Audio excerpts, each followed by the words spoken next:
Située à 50 km de Ziguinchor sur la nationale 6, Goudomp, capitale du Balantacounda, a encore du mal à recouvrer son lustre d'antan. Carrefour commercial d'alors, la commune de Goudomp a pendant plusieurs décennies vécu le calvaire du fait de son enclavement causé par la dégradation totale de la principale route qui la traverse en reliant Ziguinchor à Kolda. Une situation qui, heureusement, est en phase d'être corrigée grâce à la reconstruction de cette route nationale 6 par le Millennium Challenge Account, au grand bonheur des populations. C'est le plus grand centre urbain entre les deux chefs-lieux de région, c'est-à-dire Ziguinchor et Kolda. Depuis bientôt 2 années, les travaux de réhabilitation de la route nationale 6 ont commencé. Actuellement, ça a dépassé de loin le niveau de Goudomp et les travaux s'acheminent vers Ziguinchor. Ça a été une joie terrible. Nous sommes restés des années et des années pour vivre un calvaire entre Goudomp, je dois dire, entre Kolda même et Ziguinchor.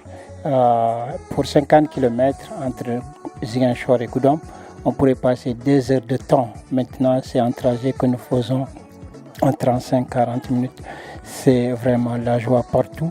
Surtout la possibilité d'évacuer nos produits parce que il faut le reconnaître, même si nous dépendons de la région de Ségou, Goudomp est polarisé par la ville de Ziguinchor et tous nos produits sont acheminés là-bas. Nous allons faire nos achats là-bas. Nous pouvons même aller au cinéma à l'époque et revenir dormir ici à Goudomp tranquillement. Donc c'est vraiment la joie. 26 ans après son érection en commune, Goudomp connaît encore plusieurs difficultés pour se métamorphoser.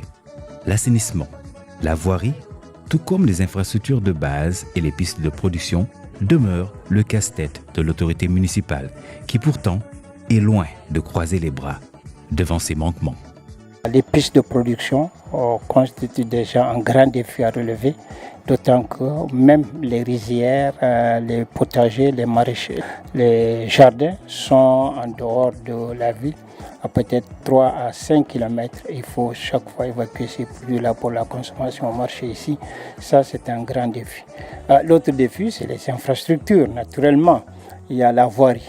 Je veux dire, elle est en état de délabrement très avancé. Goudomp est sur une pente qui est assez forte vers le fleuve Casamance et donc le ravinement en saison de pluie constitue un grand défi pour nous et les routes sont difficilement praticables et dans quelques jours seulement on a bien peur que les inondations ne commencent encore. L'assainissement a conçu un gros problème, les routes, il n'y a pas de caniveaux, les quelques 2 routes ici qui contiennent des caniveaux, souvent ces caniveaux-là sont bouchés à l'approche de l'hivernage, il faut curer, mais avec le ravinement aussi, ça sent sable et la ville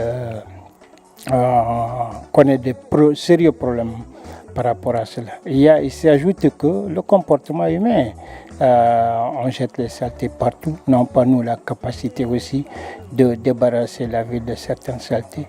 Nous le faisons de temps en temps, mais pour les places publiques, les marchés, le marché hebdomadaire, la gare routière, un peu le fleuve, les grandes structures comme l'inspection, la mairie, la préfecture. Mais au-delà, non, il n'y a pas un système systématique de ramassage des ordures, c'est l'enfouissement. On les brûle aussi de temps en temps. Il y a paradoxalement le défi de l'eau. Goudomp n'est alimenté que quelques heures dans la journée, 2 à 3 heures de temps. N'ont pas la capacité pour alimenter donc le système qui est là. Et donc c'est un groupe qui fonctionne, qui fait que les dépenses sont assez élevées et la ville n'est pas alimentée de manière régulière en eau. Il y a l'éclairage public aussi qui constitue un problème. Vous voyez, dessous l'année dernière, beaucoup de poteaux sont tombés. Alors il faut les reprendre, il faut discuter avec la Sénélec. Mais indépendamment de ça, bon, parfois nous-mêmes ne sommes pas en mesure d'éclairer entièrement la ville. Il y a des quartiers où l'éclairage encore manque. Mais bon, avec l'appui des partenaires ONG et d'autres partenaires du gouvernement, l'ADM, l'Agence de développement municipal, par exemple le fonds allemand, le PNDL, d'autres fonds du gouvernement, nous arrivons tant bien que mal à faire des infrastructures. Avec son Tinda aux plages généreusement offert par le fleuve Casamance, ses plantations d'anacardiers, ses fruits du verre, la reconstruction de la Nationale 6 entre autres, il ne reste plus que la formulation de prières pour que la commune de Goudomp vive pleinement l'émergence, synonyme d'épanouissement total pour ses populations.